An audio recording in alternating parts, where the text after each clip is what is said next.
ఓం శ్రీ మహాగణాధిపతయే నమః. గణానాం త్వా గణపతిగుం హవామహే కవిం కవీనాముపమస్రవస్తమం జ్యేష్ఠరాజం బ్రహ్మణాం బ్రహ్మణస్పత ఆనశృణ్వన్నోతిభిः సేదసాదనం. శ్రీ మహాగణాధిపతయే నమః.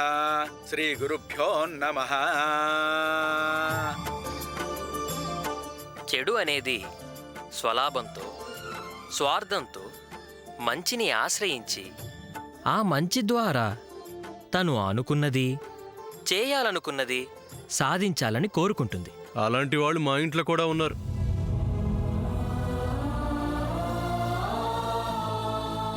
అలా చెడుకి ఆశ్రయం ఇచ్చిన మంచికి చివరికి చాప కింద నీరులా విపత్కర పరిస్థితి ఎదురవుతుంది. మంచి అలాంటి దిక్కుతోచని పరిస్థితుల్లో ఉన్నప్పుడు ఒక శక్తి వచ్చి మంచిని రక్షించి కాపాడుతుంది. అలాంటి వారినే మనం కారణజన్ములు అంటాం. అలాంటి కారణ జన్మలు మా ఇంట్లో ఎవ్వరూ లేరు. అయినా తెలిసి తెలిసి గోతులో పడేవాళ్ళని ఎవరు కాపాడతారు? You mean me? నీకు అలా అనిపించిందా? No.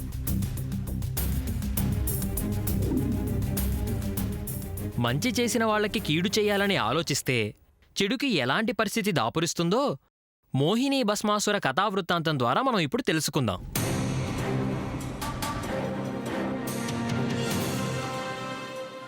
భస్మాసురుడు మహామొండివాడు. తను ఏదైనా అనుకుంటే అది జరగాలని, దేనిమీదైనా మనసు పడితే అది తనకే దక్కాలని అనుకుంటూ ఉండేవాడు. అలాంటి పట్టుదలలో భస్మాసురుడు మహాఘటికుడు.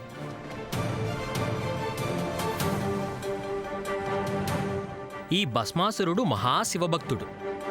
ఆ భక్తి ప్రపత్తులతోనే పరమేశ్వర సాక్షాత్కారం కోసం కొన్ని వేల సంవత్సరాలు ఘోరమైన తపస్సును ఆచరించాడు.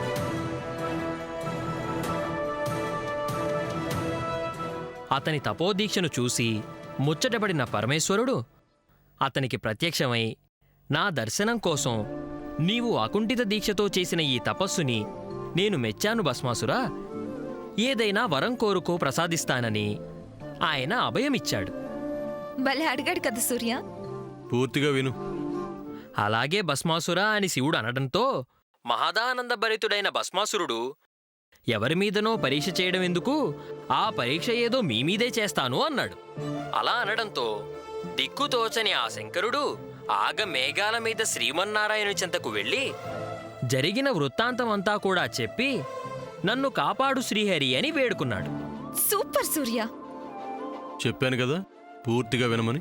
అంతటా దుష్ట సంహారి అయిన శ్రీ మహావిష్ణువు మోహిని రూపంలోకి మారి భస్మాసురుడి ముందు సాక్షాత్కరించాడు.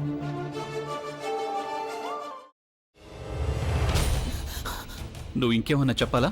ఇంకేమన్నా అబద్ధం చెప్పాలనుకుంటే చెప్పేయి. నేను చూడాలనుకుంటున్నాను నన్ను మోసం చేయడానికి నువ్వు ఎంత నీచానికి దిగజారగలవు అని.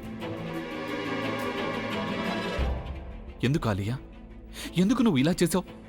నీకు తెలుసు కదా నానమ్మ తర్వాత నీ ఒక్కదానిని కదా నేను పూర్తిగా నమ్మేది. ఏమన్నావు నువ్వు? ఈ మధ్య అన్నిటినీ మర్చిపోతున్నావా? అది చాలు. వాటిలో ఉన్న శక్తి విషయాన్ని గ్రహించి మనకు వివరిస్తాయి.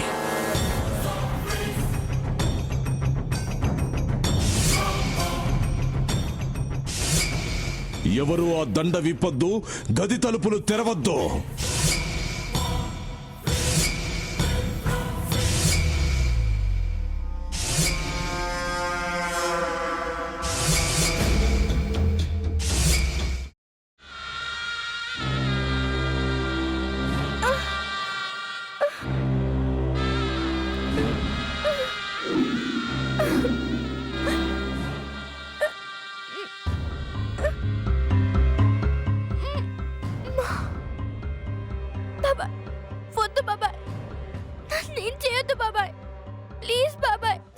నీకు నిజం తెలిసినప్పుడే నా ఆలోచనలో నువ్వు చచ్చిపోయావు.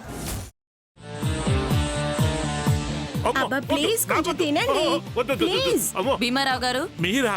ఇగో మీరా కాదు సక్కుబాయ్. అవును, మీ పనామే లేచిపోయిందని చెప్పి కంప్లైంట్ ఇచ్చినావు కదా.